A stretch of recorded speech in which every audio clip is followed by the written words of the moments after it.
Let's have a conversation.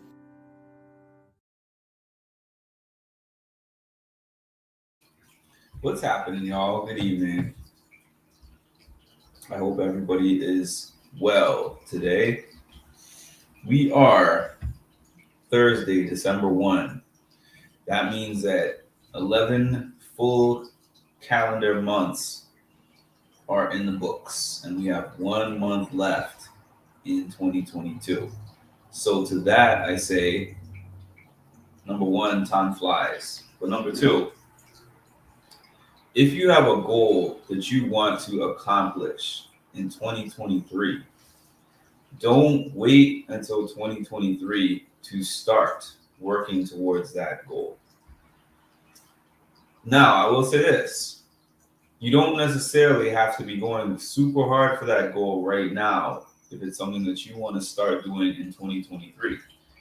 But I've started to consider, well, I don't really do New Year, New Me like a lot of people do anymore. I used to, but I don't do that anymore. But I consider if January 1 is where I want to start and December 1 is when I start thinking about it, I would like to consider the whole month of December as a head start, where anything that I do now gives me an advantage towards what I want to do at that particular time. It's like if you knew that you were running a whole marathon and you had the opportunity to start the marathon half an hour early before everyone else started, you would take advantage of that. Because then when the marathon actually starts, however far you got in that half an hour puts you ahead of where you would have been. So don't wait. And the other thing about that is we don't know about tomorrow. We don't know if we're going to have tomorrow. We don't know what problems and challenges tomorrow may present. We don't know what's going to be happening in our world on January 1st, if January 1st was your start date. And I have had emergency situations happen on the start date of days that I wanted to accomplish goals. Things that there was nothing I could do about and halted my process. So that's my little mini thing about starting now. Now, onto the topic at hand. The topic at hand is this Will Smith situation. I'm not really going to get too much into the movie itself. That was just a part of my title, I believe. Okay, my title has a conversation about Will Smith, his apology, and the aftermath. That's the main thing that I'm going to talk about. But before I even get to the apology, I'm going to go back a little bit. And I'm not really necessarily going to rehash everything that happened because we already know. We've seen the videos, we've heard the audios, we've heard exhaustive podcasts and news reports, interviews about all this stuff. So, unless you're living under a rock, no pun intended, actually, seriously, we all know what happened in this situation. And I want to say how I felt at that time. I wasn't even watching the Oscars. I don't watch the Oscars. I haven't for years. So I was on Facebook and I was scrolling on Facebook and it was like, holy blank. Will Smith just smacked Chris Rock and it's not an act. So I'm scrolling and I was just about to ignore that. I was like, this is probably a trolling kind of thing. What? Will Smith? Chris Rock? No, no way.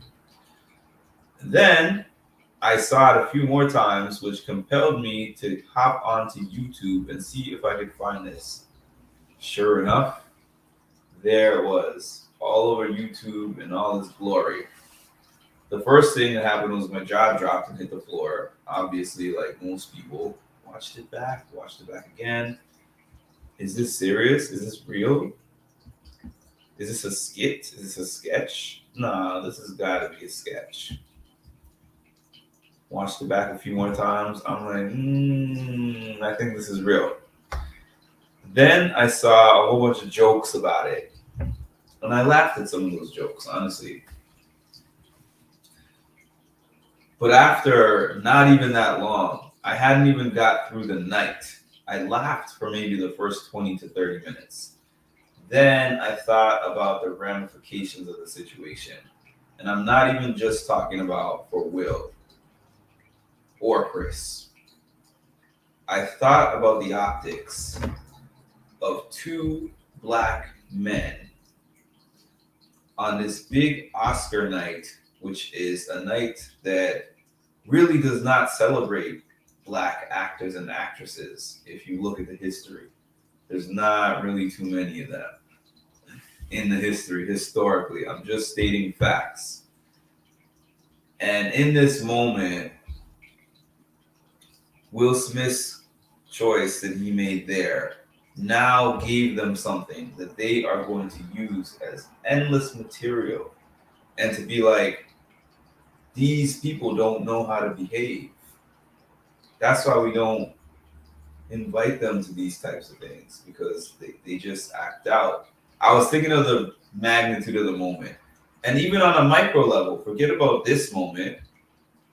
I was thinking the same thing when I watched Big Brother, because I know that a lot of people who watch me on this channel found me through Big Brother, right? So the Kylan and Xavier situation, I remember being so excited when we got to the last six. The cookout accomplished their mission.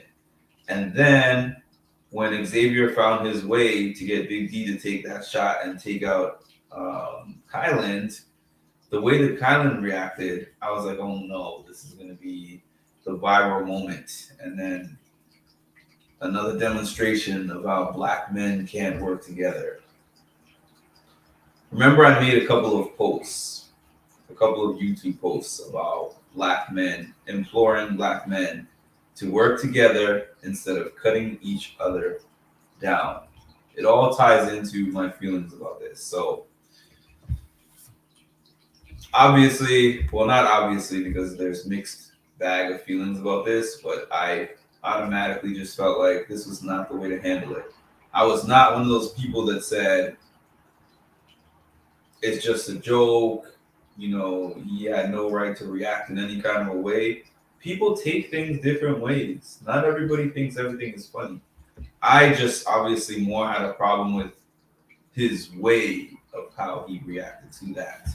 I would have been fine with him not doing this publicly and just one of the back, talking to him, possibly telling him why he didn't appreciate the joke, and they hash it out in the back. Like, it's not a public thing, and it's not a public scene. But then again, he had a moment of rage, just like he said. And rage, I've seen that anger is a huge thing for some people.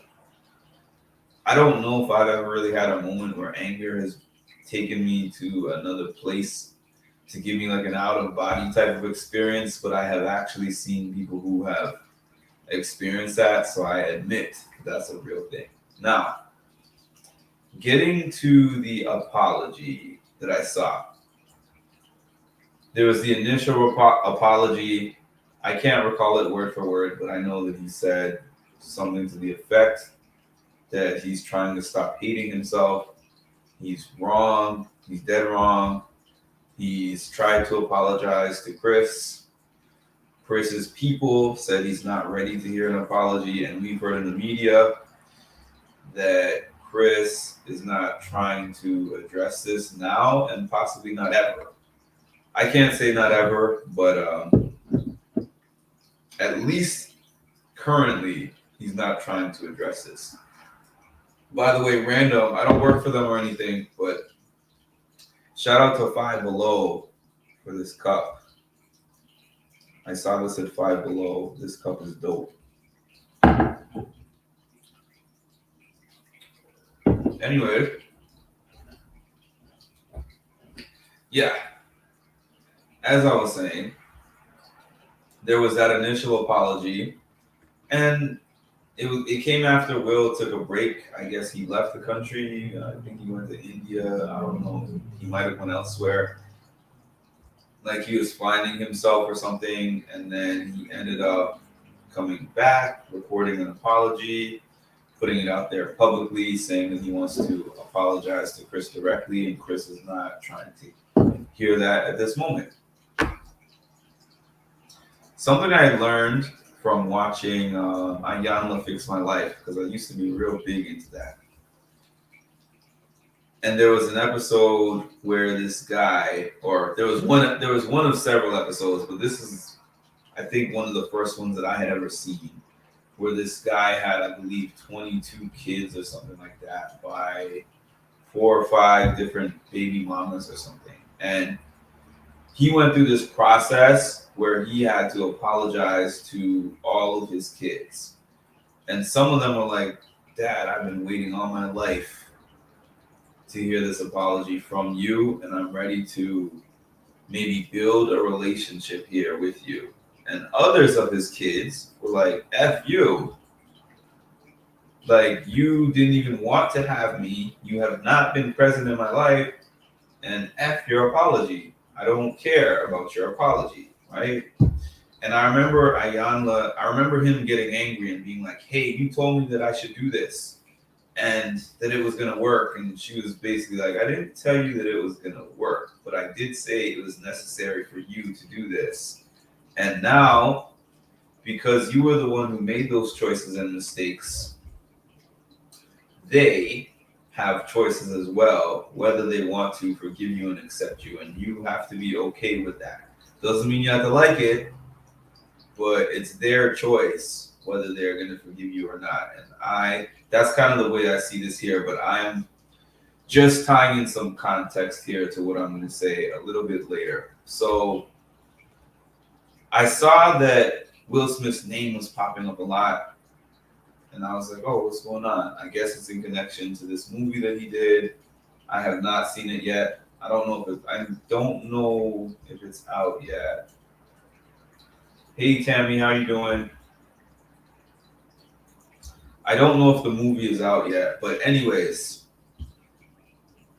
what I was noticing is that he was, again, apologizing. So what happened was I checked out a couple of the interviews. I think I checked out 3 of them, as a matter of fact. And one I looked at in its entirety, which was the Trevor Noah one. And another 2 of them I kind of looked at partially. And the reason I didn't complete those interviews was because I recognized that his answers in all 3 of those interviews were almost exactly the same.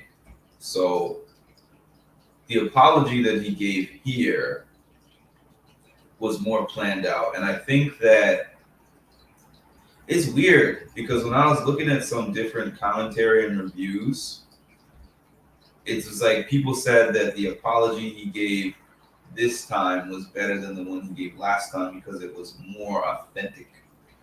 I'm not going to say either of them weren't authentic, but I am going to say this one clearly seemed to be more tied to needing some kind of a public acceptance to be able to promote this upcoming movie. Hi, Ashley. All is well for now. All is well for now. I shouldn't even say for now. I will just say all is well. All is well.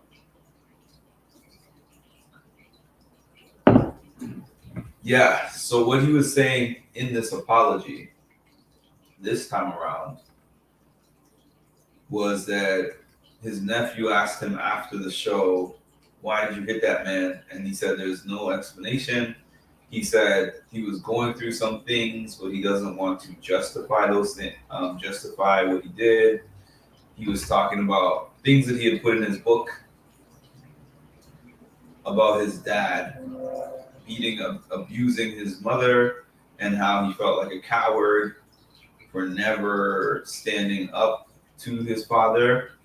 He talked about wanting to be Superman and for all these years and not really having a chance to be human.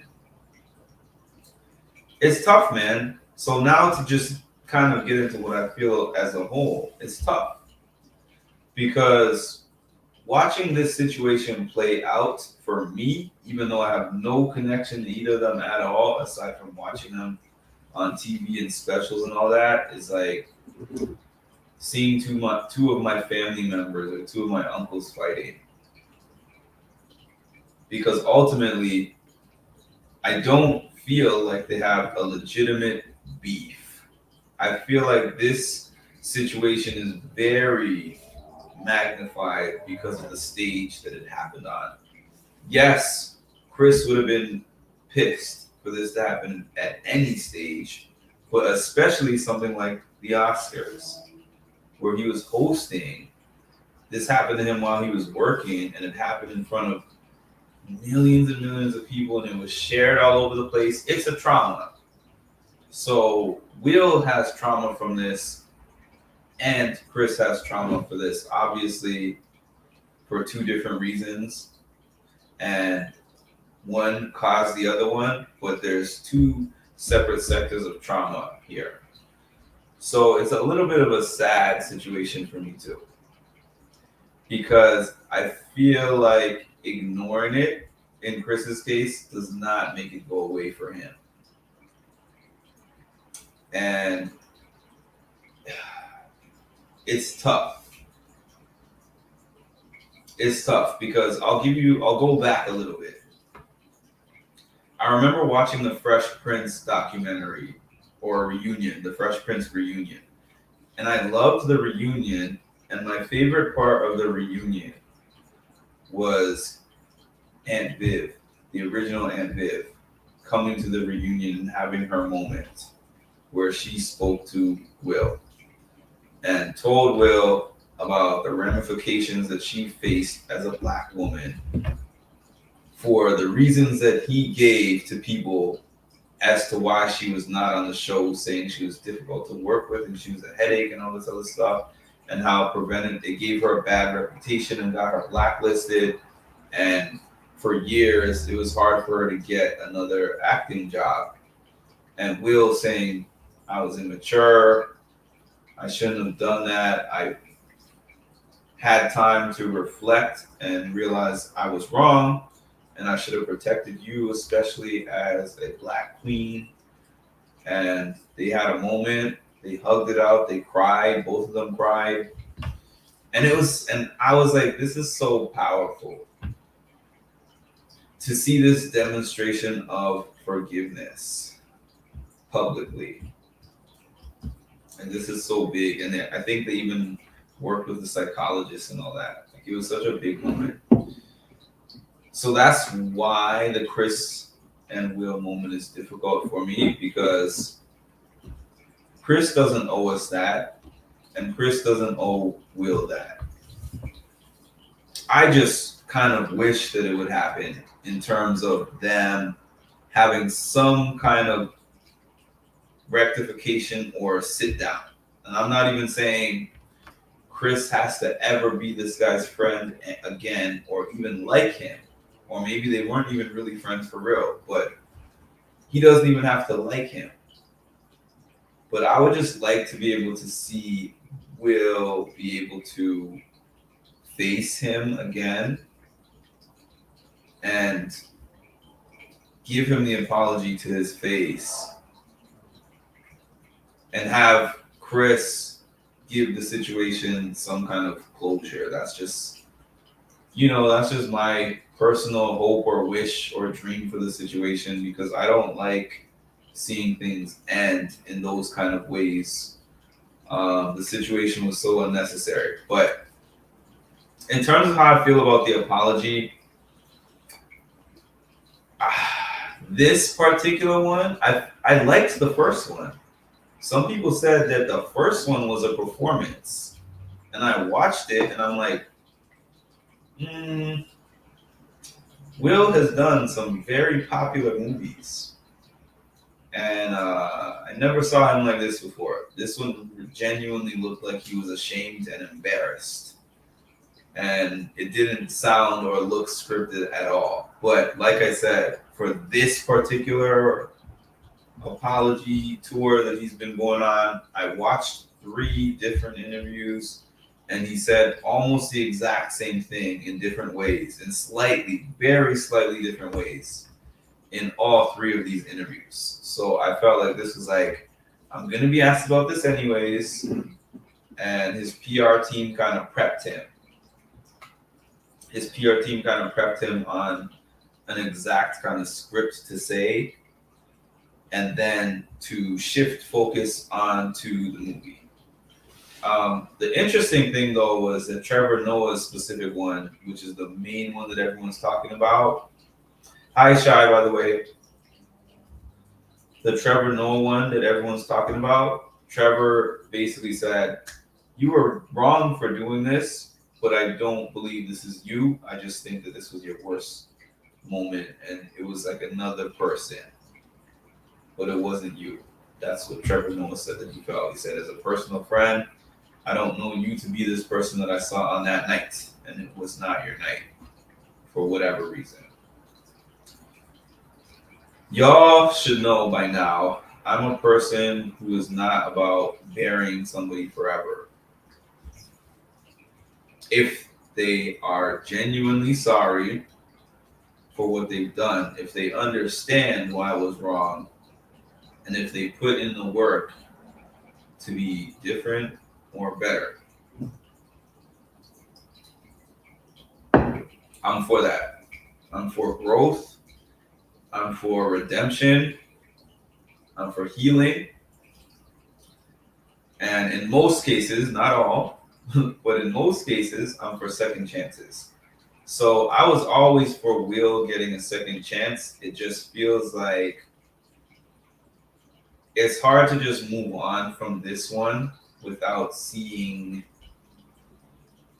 Chris and Will have some kind of situation together. Because it's hard to say whether an apology is genuine or not when the two parties involved have not directly been in contact. And we are judging an apology to a camera and an apology given like second or third hand via interviews with people who were not there or were not involved. So I can say this doesn't look genuine or this looks genuine or whatever, but it's much harder to gauge when we don't see Will talking to Chris. So it leaves me with, I'm not even a part of the situation, but it just leaves me with unresolved feelings. And in the interviews I saw, it seemed like it was kind of a quick address of that, where it's like, I have no explanation for this, I was wrong. And then moving right on to the movie. And the majority of the rest of those interviews were about the movie, the role, the place he had to be in to get into the role. I think the movie was kind of therapeutic for him. I guess it's just, I don't know. I would like to really hear from Chris. I guess that's what I'm saying. I would like to hear from Chris, and I would like to see black men healing because they were both damaged in different ways, like I said, from the scenario. I'm so big on black men working together. When I made that post the other day, it was unrelated to this. It was related to so many things that I have experienced in my own life with black men working against me. I experienced it on my channel, but I've experienced it way before that, before I ever even had a YouTube channel in life. And I'm like, why are we doing this? What are we doing here? We shouldn't be beefing with each other over nothing. We should be uniting. We should be uniting and working together and accomplishing great things together. So it's sad to see these two great black men who have succeeded greatly, immensely in their field of work and no longer want to associate with one another, or at least Chris doesn't want to associate with Will. And that's his right, like I said. That is his right. I have never experienced something like that, and especially not on that grand of a scale. So he has his rights to do what he wants to do. But I do hope that there is some mending here, and I hope there's some kind of reconciliation, whatever it is. But yeah, my feeling on the apology that I watched was that it was more so like get it out of the way so that we can move on to the topic of the movie, because that's what all these different interviews are mainly about, is the promotion of the movie. So that's my review, and thanks for tuning in. If you haven't already, please like the channel. Please drop me a comment. Please subscribe if you have not yet. Hit the notification bell to get notified of whenever I drop some more great content.